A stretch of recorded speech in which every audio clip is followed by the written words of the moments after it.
We're back for part 3 with Coach Johnny Viehland and Kyle at the New Haven High School. We're in the cafeteria. I want to say thank you to the Hainers again for letting me in. I kind of have access to do this.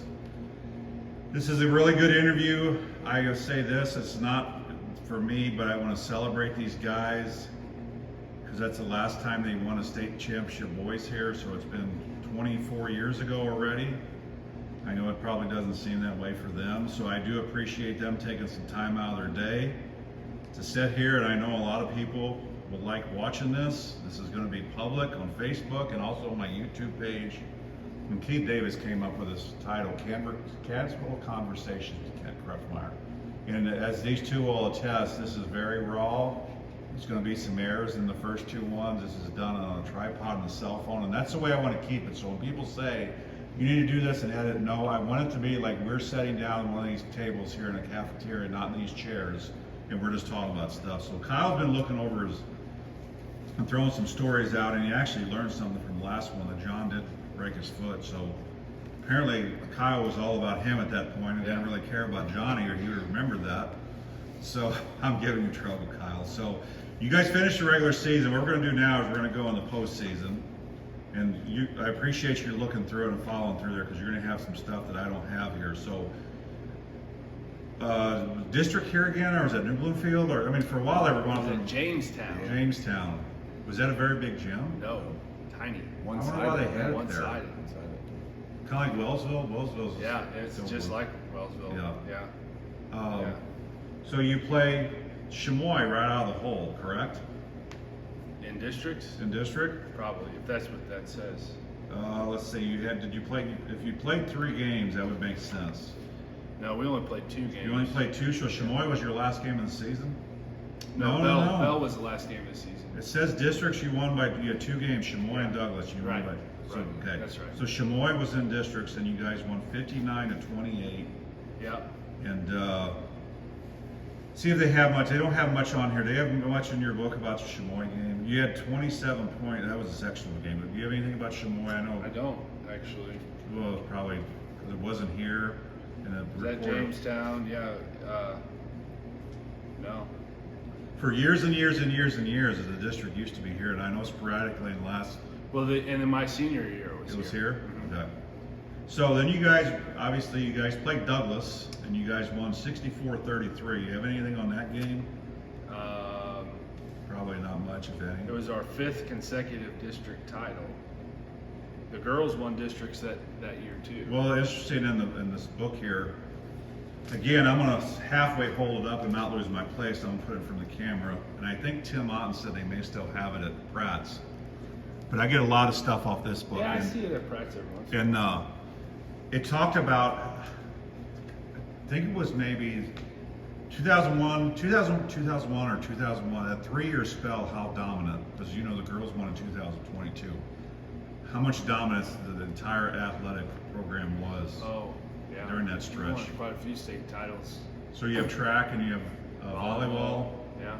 So yeah, I do. So Frederick Douglass was very quick. They were a very quick team. I mean, I know the score, we beat them pretty handily, but it even mentions in here that at the beginning of the game,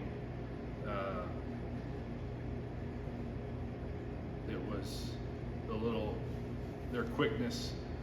They hurt us on the boards, it says early. okay. But it also says we were up 32-10 at one point in the second quarter. Or maybe that's at halftime, probably. Well, you said they were quick, and I will tell you, and I don't know if you guys remember, I think probably the only one that ever school that gave Coach Steinhoff's team some problems being pressed was Borgia with their 3-quarter. Yeah. That was the only one because he taught us enough how to get the ball in the middle and how to move and all this other. So usually teams pulled off the press pretty quickly whenever. Do you guys agree? Yeah, we got some layups, and they're like, no, we're not pressing them tonight. So. And really, we haven't probably talked enough about is our defense. That's what, like. Well, we're going to address that because he made a statement in here. And I'm looking at the book that David Mankey wrote, and Kyle obviously is looking at his scrapbook, which I know we don't want to relive high school, but when I covered the Running Rocks team, it was a lot of stuff I had forgot too, some of the games. And I will mention this I've covered a lot of sports, but we do not realize the impact that we had our teams on people in New Haven. I still have people coming up to me talking about that '89 basketball team, and I'm sure people was like, you guys brought so much enjoyment watching that streak where you guys had for all those years there. People still talk about that. Well, just the other day, just this week, I think it's Tony Francis. He's the AD at Clopton now, but he was the girls' coach at Silex, and because the Clopton girls are advancing, and where the bank is buying some tickets for their kids to go to the game today. And anyway, so I said, I know how great of a time of the year this is. We won state. He goes, I coached the Silent girls. He goes, we played in front of you, because after we won Community R6, our next game was in Jeff City, and from there on, you followed them wherever they followed us. He goes, a lot of our girls had crushes on you guys. I said, well, shit, we all had crushes on them. I think a lot of us had crushes on them. That's what I told him. We were leaving messages on boards to each other. Right. He goes, but it's funny how. Yeah. It's probably a neat experience, probably as much for the fans, because if you're the same school, you get to know, and then those schools are cheering on you, and you guys are the fans are cheering on their team. Yeah. It's kind of a fun run. So you did you play Community R6 down in Borgia? Yeah. It seemed like the sectional game was there. That was 3 years in a row. Quite often. Yeah. So you got redemption. Yeah. You beat them 60-50. And let me look here. That was the game. That was my best game. I had 27 points that game because John had gotten in foul trouble. Were they big? Game. We're just trying to block shots all over. Probably I don't. Probably have my beating down. I think it's just that gym. It goes back to what you said. We lost that 30-point game in Borgia, and district's game that year. I get fouled out. I just think I didn't play well in Borgia's gym. We started that. You realize we started the curse, but we did beat them down in Borgia in the regular season. But postseason, we lost 2 years in a row down there. So it's like we probably started the curse. Never played well there. So, and I always say, you guys are part of this. Like we're talking about Herman never gets old. You guys are going back. You made it through sectionals, going back to quarterfinals. Kind of like volleyball never gets old. So then you play Bunston, and this is when Coach Viehland had scoring wise the best scoring of his career. So I had in foul trouble that game. And were you just being stupid too, or being overly aggressive? Probably. I mean, I had 4 fouls in the first half. Yeah, but I see that here. It says, and it said, I remember Ryan Steinoff came in as a guard. Yes, he did. So fun thing about Bunston is they all had dyed their hair blonde. So it was very hard. They were hard to guard. Really? But you couldn't remember who the hell you had. So they all had blonde hair. But yeah, I did not play much that game. How did he leave you in there with 3 fouls? Apparently he was trying to get me out after I got my 3rd, and before he could get me out, I picked up my 4th. That was the same game, and I feel like. Where was this game Jeff at? City, Okay, that's where it says, yeah. So that was the same game. I officiate basketball now, so I'm not going to pick on the officials, but I think the same official called all the on me, and my dad would videotape all these games, and my grandpa would sit next to my dad, and at halftime, you can hear my grandpa yelling, "What do you got after that boy? He didn't do anything to you." Did you ever watch them to see if they were legitimate fouls? So I watched them, and like I tried to draw a charge the one time, and it definitely wasn't a charge. There was maybe one that was a little bit of a touch foul, but they were probably all pretty legit. So after Johnny here gets in foul trouble, the first game, right? And then you get in foul trouble. Does coach at practice say, can we not get in foul trouble from here on out? But that's the thing though. You always had someone. That's why everyone had roles. Yeah. Everyone always stepped up. So Ryan was a sophomore that year.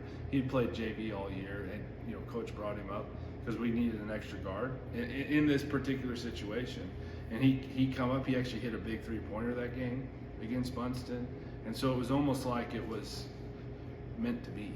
It would be interesting to ask coach, knowing that Ryan potentially could be playing up there, because obviously Coach Strobel had different set of plays than Coach Steinoff did. If coach brought him in maybe on the weekends when no one here. It's like let's work some plays, because even you as being the point guard, obviously the other four are doing more of the you're out here, you're starting it, and then unless it's a pick for something for you, you're kind of out of it.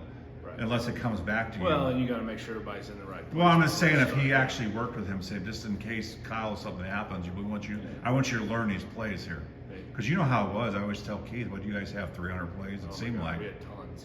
I try to tell my players all the time, they can't remember like 16. I said we probably had 96. You guys had a lot. I mean, you guys would call this when I was scrimmaging you guys. Baseline.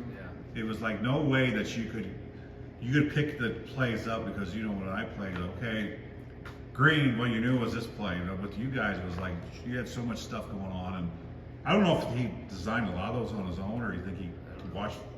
YouTube wasn't big back then. I always said, yeah. I think a lot of this stuff I learned or picked up somewhere else or whatever. Coach Steinhoff was one of the best, if not the best coach, I think, with plays. And like nowadays, you get on YouTube stuff like that, and I see a play, and it's his play. I'm like, man, where the heck? Do you ever use any of his plays? Oh, I still use his offense. I'll tell him right now. Thank you. Did you ask him, hey, I don't remember a lot of this. Can you help me with some? No, I've no. Or do you remember? I remember. Okay, here's a good example. I run motion offense still to this day, and I love it. You know, I love pass screen, pass screen away. We were at Chamois this year, and they went into their defense. We went motion after the game. A gentleman came up to me and goes, "Is that the New Haven offense? Is that Coach Steinhoff's offense?" I said, "You dang right it is."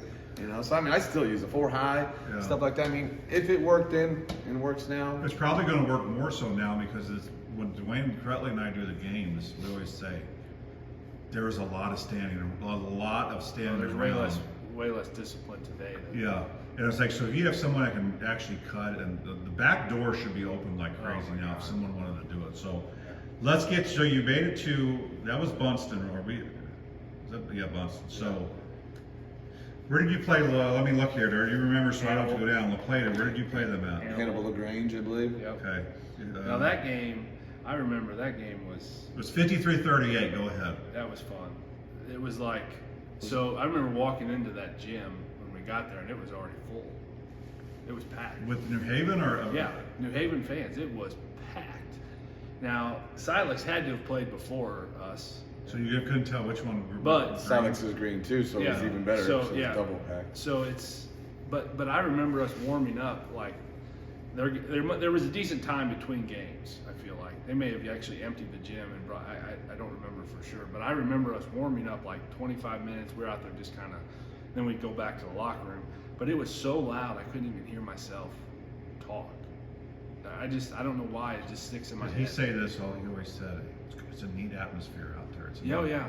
He always talked about atmosphere out there, so. It was. I mean, I just remember I think it that. plays a big role in basketball. I try to tell them that too. So you lose, no one will be in that gym. You win, they will come. And it proves it at Bell. Like every other, and I know we're New Haven here, I apologize, but we win, man. That gym is packed, and it's beautiful to see fans in there all the time. Well, the sad thing is, John, is this.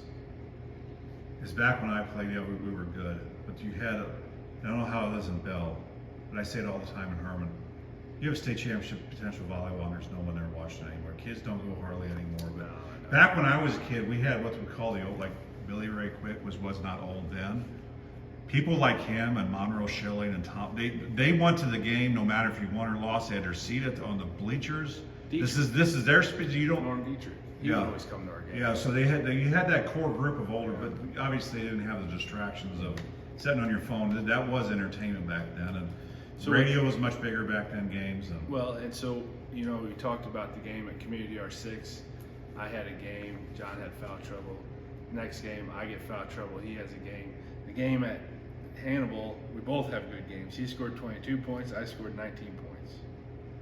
And so it was just like, that's what I mean. It was like we just really came together that game. I mean, I don't think the game was ever close. And we got to throw this out there.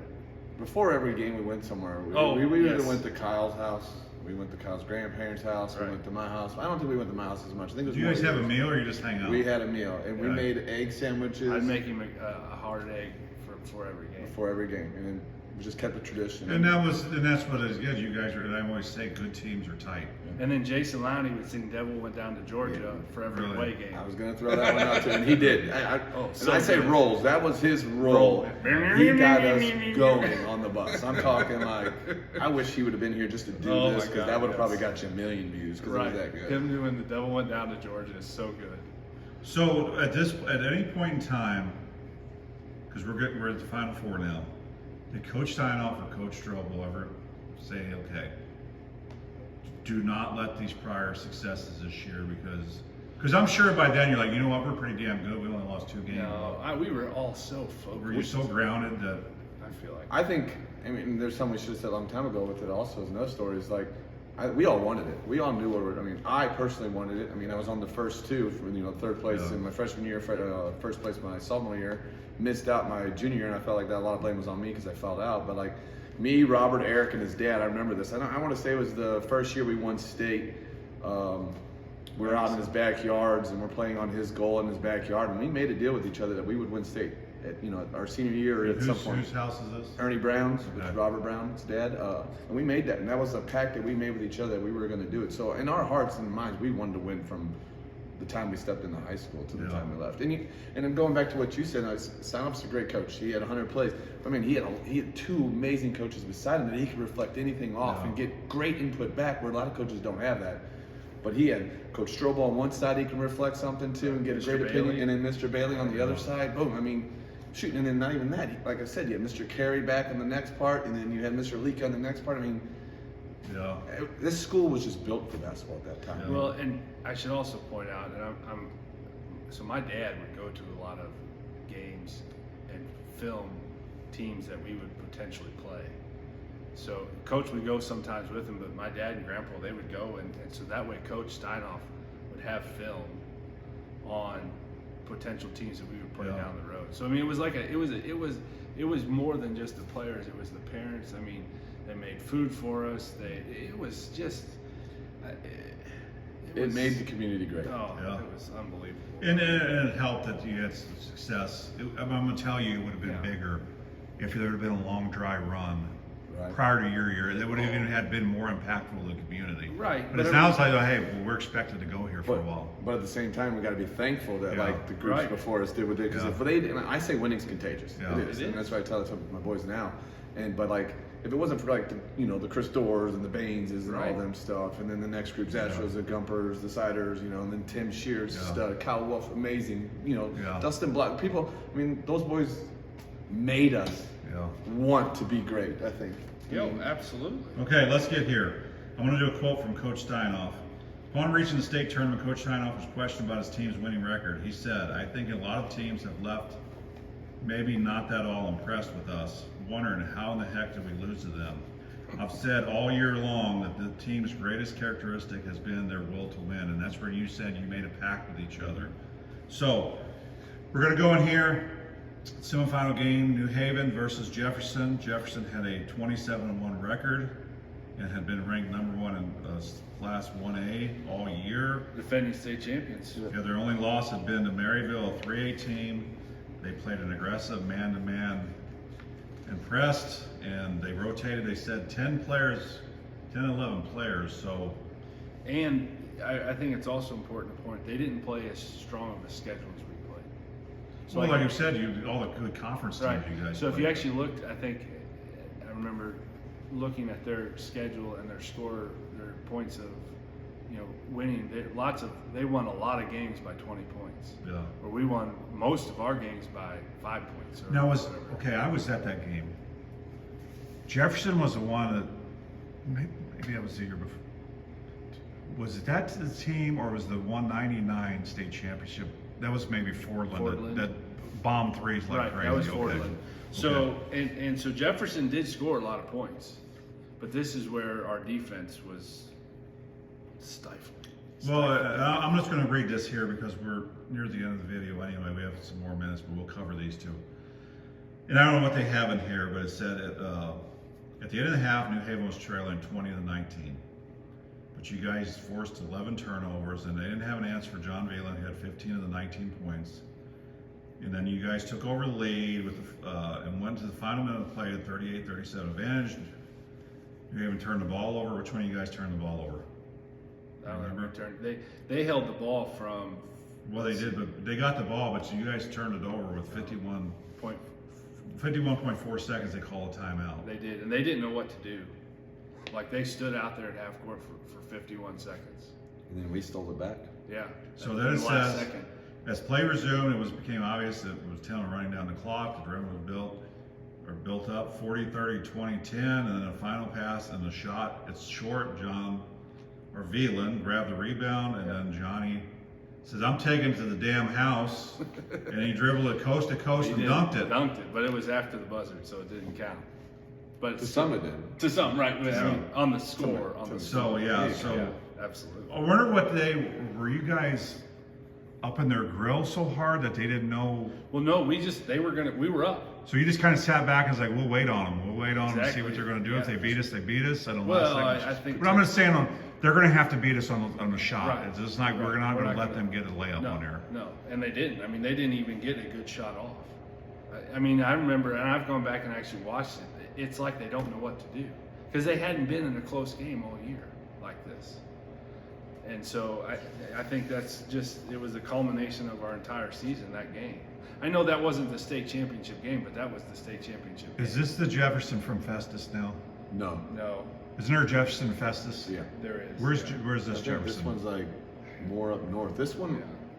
I don't. Because they lost to Maryville, Not so north, obviously I'm the sorry. Northwest. If they played Maryville, that means they were up They north. came out of Mound City. yeah, so up by Kansas City. Yeah. Jefferson, It'd be the northwest corner of Yeah. Jefferson. Yeah. So and the interesting is they actually went on to lose the third place game to Stoutland. I think they were so Distraught out of us beating them. I mean, they had lost one game all year and they lost their last two. Yeah. So Which that third place game is a hard game to play because I remember my freshman year It's hard to get up for that. we lost that. We lost that. Well, Coach Stoutland will be the first to tell you he was not in it at all till the very end when they kind of had a chance to win. So the next day, what you talked about, he asked you what March 17th was of St. Patrick's Day. Right. How fitting, Shamrocks, St. Patrick's Day. And you guys beat Liberal 45-26. And let me just see what he has here that he wrote in the book. You guys, that's the lowest score, and you guys probably still have the record for the least amount of points scored in the championship game, I think. I know we did for a while. Yeah. But anyway, he said this. He said, they're the best defensive team I've ever had. And he's talking about you guys. Defense wins championships. And he says this. I think he talks to, I don't know if I'm going to go through the book, but he said that Kyle Quick was probably his best point guard defender he ever had. And the advantage with Kyle is he's 6'2". Most point guards that New Haven had were not that tall. So if he's guarding a little guy, it's very hard to pass over you if you're up on his tail. So that's a very good compliment. And you guys only allowed 41.5 points per game. That number would have been lower if we hadn't allowed a few more. We were scoring more points in the state tournament, so we generally gave up a few. Well, yeah, that's the way it is. So he talks about how the Robert Brown, Eric Hale, Scott Coble, Craig Morgan all carried out important roles. Exactly. And he talked about that. And John, I didn't know that. I know how a lot of all-state teams are. You don't have to be that good, but if you make it there, someone's going to. Now it's different now with all the social media. You're going to get exposure. Right. But you guys were both all-state that year, and he was coach of the year. And let's see, that would have been the 8th boys title. And then when you said it earlier, the 8 championship teams, maybe not, had 238 wins and 28 losses, which is absolutely phenomenal. You have 8 teams averaging 4 losses a year. No, 3 losses a year at 28, a little over 3. So then that's including the 50s where they had, maybe you guys don't have it, the 150 team, I only lost 1. But in the modern era here, so do you have anything to add that you have in there about the Liberal game? Well, I remember I've talked to Coach, Steinoff, and he told me that at the beginning of that game, well, I have two stories actually. The first one is he said at the beginning of the game when he goes to meet the coach of Liberal, they shake hands, and he said the Liberal coach, he says, "Boy, we're just happy to be here." He goes, "Boy, I felt pretty good at that point." He goes, "Because we're not just happy to be here; we're here to win." Yeah. And then the second to that is, so we did not stay in Columbia that night. We stayed What here. reason?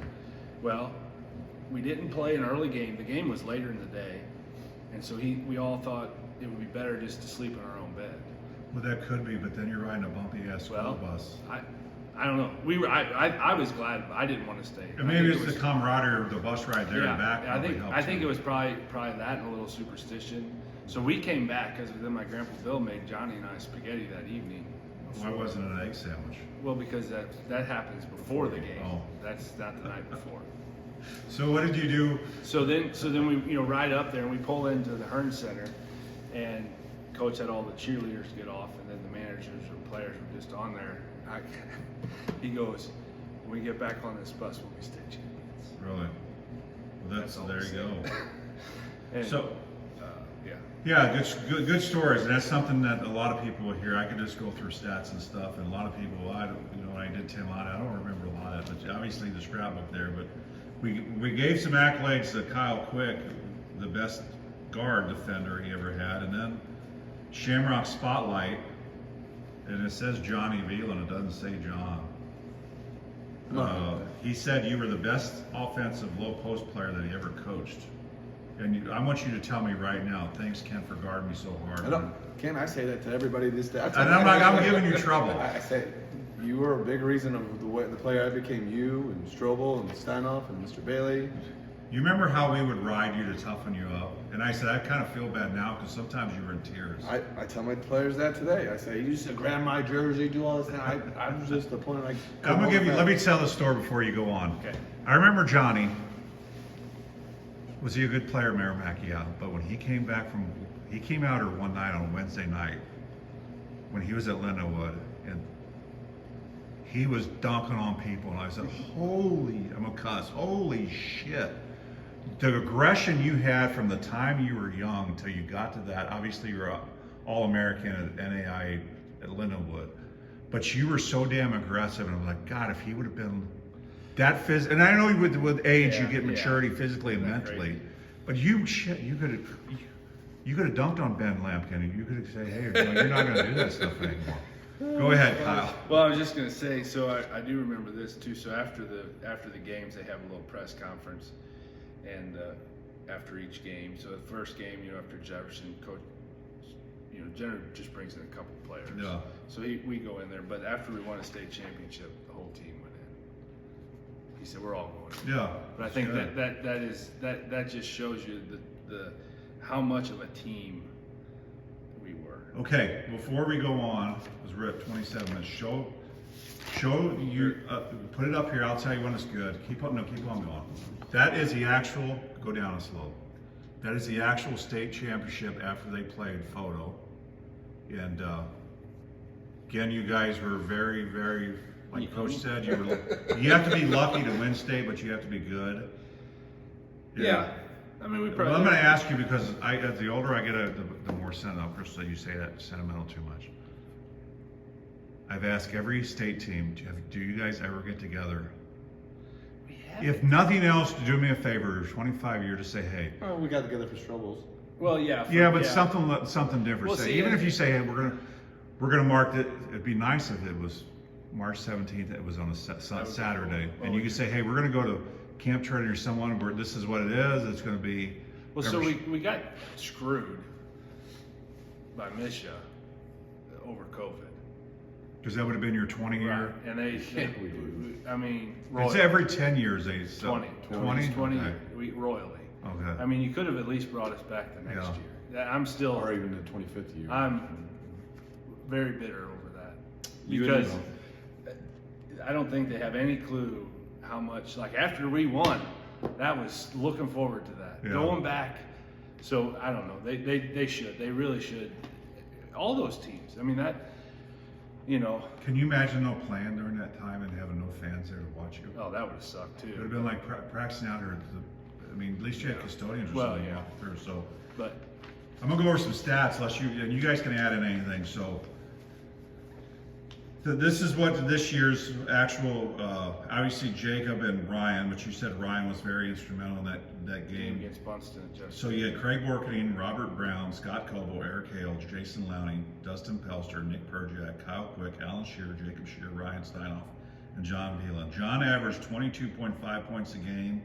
It's not all about scoring because Johnny got a lot of rebounds. And then Kyle Quick averaged 11.4, but as you talked about as a team, and you was like, because I looked over initially, it's like, yeah, you had one average 2.7, 1.33, one less than a point. I'm not talking about these are the regular players, but there were so many games that you had one player hit a key shot, or get a key rebound, or get a key charge. So I want, when people are watching this, well, they didn't score much. Well, yeah, you guys did the primary of the scoring, but Kyle Quick, primary passer, but you had some other ones. You had 118 assists, it says, but you also had Scott Coble 65 and Eric Hale 63, and then John passed it around 44. Alan Shearer, we didn't mention him a lot, but other than the Twin Towers, he had 64 assists. So you, Johnny Viehland was up there. That's why you had 4 fouls in that game. You had 43 blocks that year. You're just up there trying to swat everything. Someone faked you up, and so I'm giving you trouble, John. You know that. So very good, fun year. I remember watching you guys. Now sometimes me being the motion, I'm like, God, can we score a little bit here? I mean, really. Well, there's times we would run motion red. Don't for a score long time. So for minutes at a time. You guys actually got second in conference. You guys lost to Owensville, and they had an 18-9 record, and you were 29-2 and a 7-1 in conference. Sullivan, that's odd that Sullivan didn't win a game that year. Sullivan's usually, I guess when Rhodes left, it was kind of a down rebuild year. So, I don't remember Sullivan even. So John Viehland was the player of the year in the conference, and I'll just go through them. You get the kind of people that, when you talked about players that they had, I remember that I forgot about this kid. 2 of them from Washington. You had Kent Beatty, which was what, 6'8", BJ 6'9", He was huge. and you had Adam Bruni, which I forgot all about him. So you had he was Matt really Leach good, was too. number Matt 2. Leach, there it was. That's it. Matt Leach. Did he have dark? He was a bigger hair, dark hair. I don't know if he had dark He had brown hair, but I bigger. remember him playing out at Lost Valley, and I was at that time pretty stocky, and he was tasked with guarding me in a league, and it was almost like he was scared. It was like, but I outweighed him probably by that time 30. But I remember him being a hell of a player. He was. And there was a Cramey boy. Was there a Cramey boy? Cramey was. Yes. He was. Yeah. So then you had Jason. I don't remember this kid, Jason Coster from where? St. Clair. St. Clair, yep. Yeah. And you had Kyle Boyce from Pacific. Boyce. Yeah, I remember him. And you had Chris Cardetti from St. James. You remember him? I do not remember. And you had Jeff Block, Jimmy Jeff. Moody. Yeah, Jimmy Moody was very good. How the hell did you not be? Yeah, I don't know. Because there were so many I think there was just a lot of good players then. Yeah. You had Jimmy Moody, Kent Beatty, Adam Brady, and you had Justin Whitaker, which was From Sullivan. from Sullivan. Then, Which is crazy because Justin was good too. Justin. Yeah, he was. and then we'll go by honorable mention Kyle Quick. You were there. You were number 11 if you're going by the list here. Matt Luster, Dana Roderick. Is it Roderick? Was he the baseball player, or is that the other? No, I think that was his Is that his brother, maybe? brother. I think younger brother. So then you had Matt Cramey. You talked about him. You talked about these guys. Owensville did have some size. He had Oh, some they size. Because you had Nathan, I don't know Matt how they Cramey, didn't go further. and you had Nathan Dykes. Tough They have, district. I think they have had Nathan 4 Dukes here, isn't it, Dykes? Dykes, yeah. And yet I forgot about Adam Hempelman was pretty so tall too, right? Or no? I can't remember. Yeah, he was there, and you had Nick Traub, Lee Hurst from Pacific, and then Terry Simcox. So, Owensville was deep too. They weren't like 5'6". Do you remember who they their were coach was 7'8". back then? I feel like. Pete Same with Jett. Herman. What? Jet was? Yeah. Coach Jett, yeah. Yeah, so 'Cause I think on there, he was the Forwarders Conference coach. let me look here. Let me look. Coach Jett was a good coach. Oh, I love. Yeah, I still run into I see him every once in a while. Yeah, he lives down towards the city now. It does not say that he was. It said obviously Johnny's player of the year, but I would imagine they usually give it to the team. And I just say Coach of the Year, Mark P. Jett. I saw him actually in the when Herman played Owensville up here. Oh, Herman. yeah. So talked to him a little while. So I appreciate you guys sitting down. I know you have at least one fan member that really wanted to watch us. My grandma. No, that's two then. You had the one from member Rost. Oh, right, yeah. So I know a lot of people, and it's like I think your mom. Oh, my mom too. Your mom actually sent me a friend request and probably doesn't know that this is going to be public, so we didn't have to be because She was worried it was going to be live. They were going to sit and watch it today. As you know, I do go off the rails every once in a while and say a cuss word when I get mad, but not very often. But I appreciate it. It was a fun year. I hope it brings back some memories to a lot of people. I hope you guys probably brought back some stuff. I mean, obviously you forgot he had a broken leg and walked around. And if that's the case, he had it for about 4 or 5 months. I did. Because it was a Jones fracture. It was in your foot. It's the worst bone to break, and it took forever to heal. I mean, I remember going to St. Clair League, which we were talking about earlier, and I would take it off, the boot off, because they put me in a walking boot, and I would wrap it with everything I could, and I'd get out there and warm up like I was getting ready to play. And Coach goes, "Johnny, sit down. You're not playing." And I'm like, I'm mad. Did you come down? Did you say it earlier? Did you come down an ankle or just? No, just came down and I just felt my foot. We were actually in the. You think maybe you had a stress fracture or something before? Yeah. We were at the Lafayette camp and we were playing Marquette because I was pumped because I came. Troy Slayton, I think, was on that team at that time. And he was a stud out of Marquette. Okay. And we were playing them, and I come down broken and shifted it, and it took forever to heal. So was it one of those where?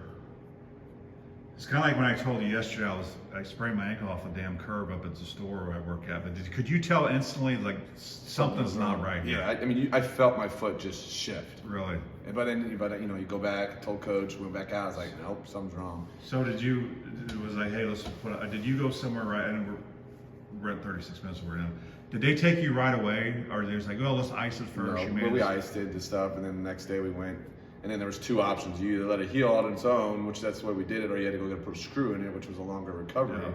So we just went to heal on its own. But could you put much pressure on it without your boot? No, not till about September, and then that's when I started just basically trying to do everything I could. But at that time, he's running hills, the boys are running hills, and I get to stand there and watch them. Just I'm happy, I don't have to. But at the same time, they went out and worked. That's why we won state championships. Because I have to ask you this because honestly, John, he said he could talk all day. You have obligations, so. Did you have someone? Everyone that I've talked to had someone that threw up all the time when we ran hills, and we had 2 of them. We had Mark Steinbeck and Jason Wood. Let's say Scott threw up. And it was like every time it was like, hey, coach said don't eat anything after lunch because we're going to run today. And they just throw up. And usually when you're walking by is when it was. It wasn't like they went out and hid behind a bush somewhere. No, I don't really recall anybody throwing up. What I do recall is running. What's this one downtown? Well, either one. We ran Thurman. We ran Selma Street. Selma. Ran up to Annabelle, and we ran Sunset all the time. Well, the one that's coach said, "Ready, go!" And then as you're getting closer, he's walking backwards. It's just like, man, I hate it, but it paid off. It did. Definitely paid off. So any closing by either one of you, or anything else you want to add? Hopefully some of your teammates. Appreciate you doing this, though. Like I said, I'm gonna make it public, which is if you guys want to share it, it's gonna be my Facebook thing too. But if you have some friends, you just want to share it. It's not like it's locked down because a lot of people when I make videos, we can't. No, I don't want to share it. That's why it's limited to my friends. So I think my big thing to close out, and it's not even closing out. It's just thankful to have him. I'm thankful I had the coaches I had because they're Hall of Famers. And then like you said, roles play a big part. Without them, I wouldn't have been who I was. And I know you said a lot of my stats, but my stats don't come without the things that those other boys sacrificed to get that far. And I understand that, but also this: true leaders and true athletes don't do the LeBron James shit and say they're the best. Michael Jordan probably shuts off more than anything. Yeah, I was good, but I don't say anything. So you guys still have to take credit for a lot of because. You had your other parts, but you guys, without you two, that wouldn't have happened. So don't downplay your guy, how important you guys were. Well, but it goes the other way. Yes, it's just it all. And I know you guys. It's like now, I don't want to. Well, it takes everything. I know it does. Yeah, nothing. You guys deserve the accolades you guys got. Don't downplay that. No, So, Well, I wasn't, but I also want to thank and I did that when with Keith Davis when we did that one interview for the last thing. I try to use most of my time to thank the people, but I mean it's true. I mean thank you. Like you said, Eric Steinbeck. You had Mike Steinbeck that come to open gyms. You had Alan Borsting that was out there every Sunday and Wednesday. he'd probably still come out. And he would, but those were the ones that pushed us, told us. I mean, getting into your ear or you getting into us ear with your experience helped us, just as much and stuff like that. Like just the former players, like we were saying, and we can go on for days of players. I mean, like we talked about earlier, driving through the park. I remember going down there and playing with the Waymeyers all the time, and they would just beat the crap out of me, And then every morning in junior high, we'd come in here and play 21, and we would play with like Jeremy Barbrick and all them. You know what? And then we go to class, and you may have scored 2 points in there that morning, and you were the happiest camper in the world because you were scoring on high school boys. But I mean, they pushed you. Okay, well we're at 40 minutes, so I appreciate it. I'm going to lean over here. I'm not going to show my mug because I do appreciate it. Thank you. And like I said, I'm going to try to get. I think Melanie Schmidt kind of agreed to Dennis, and final thing when you talk, I would have loved to have the whole team sit down here to do all these, but it is so hard to get even 2 people together on the same day just because there's so much stuff going on. So I'll do some stuff that I'm going to do. I'm going to, you guys, if you don't listen, and you probably for sure. My next one I'm going to try to do is I'm going to try to get Larry, and I do this building up so people watch them. If they don't want to watch them, Larry Shear, Stub McDonald, John Steinbeck, and Orville Bentz to talk about the early Cubs fast pitch days. That would be cool. And a lot of people's like, man, all this Stub McDonald, and we're going to do, and I know they kind of talked about the McDonald brothers, but he's told me some stuff that most people don't know about him, and he agreed to this set down. I think he was just him by himself, and we're just going to talk about his life, and he's going to be very interesting. So I appreciate it. It's going to be a nice day, and thank you guys for sitting here. Thank you. Thank you.